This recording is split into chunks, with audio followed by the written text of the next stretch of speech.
Et maintenant à Monsieur Stéphane Claireau, pour le groupe radical républicain démocrate et progressiste pour 5 minutes.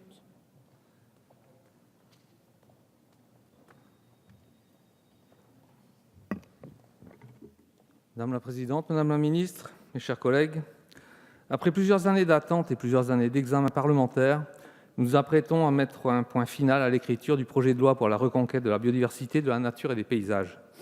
Après les cols de montagne, les contre-la-montre, les chutes et de belles victoires parfois au sprint, ce texte important revient donc dans notre hémicycle pour une ultime étape d'un parcours chaotique et chahuté.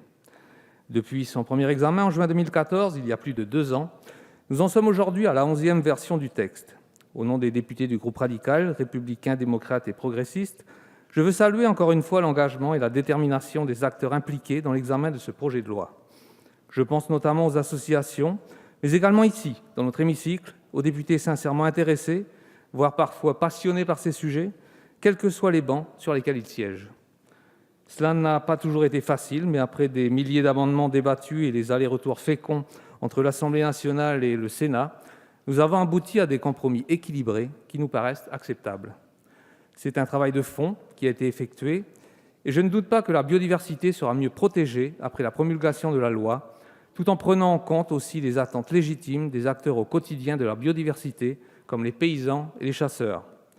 Nous l'avons déjà dit ici, les députés du groupe 2RDP sont conscients des enjeux fondamentaux de la préservation de la biodiversité pour l'avenir de notre pays et de notre planète.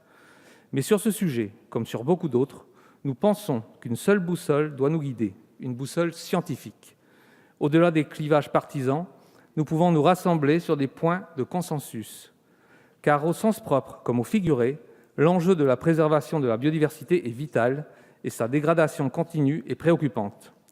Du fait de la diversité de ses paysages, de ses côtes, de sa présence dans de nombreux territoires sur notre planète, et je pense ici en particulier évidemment à nos territoires d'outre-mer, la France est le 5e point chaud ou hot point de la biodiversité mondiale.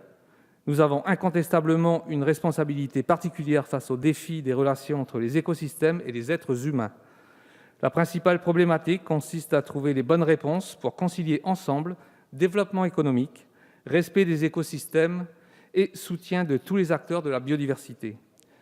La biodiversité, richesse patrimoniale et moteur économique, est certes aujourd'hui de plus en plus menacée par la surexploitation, la destruction et la fragmentation des habitats, l'introduction d'espèces envahissantes et les pollutions. Mais cela ne doit pas nous empêcher de trouver des régulations intelligentes pour nous donner les moyens de fonder des compromis qui protègent la nature tout en respectant la culture et l'homme. Le projet de loi comporte de nombreuses avancées et nous le soutenons.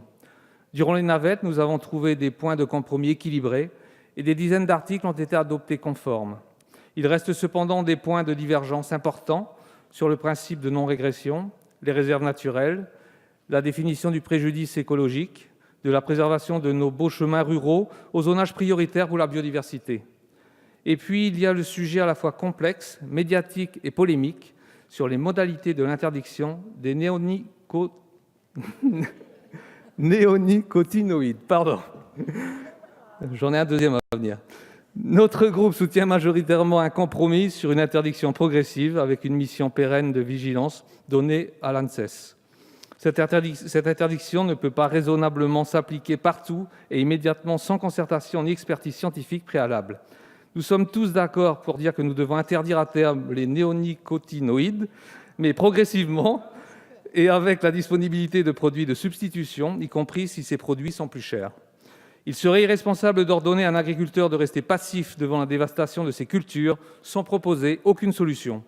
Au final, si nous avons des inconforts avec plusieurs dispositions, nous voterons le projet de loi et nous espérons pouvoir assurer la promotion des meilleures mesures dans nos circonscriptions prochainement. Je vous remercie. Merci, monsieur le député. Nous arrivons maintenant à monsieur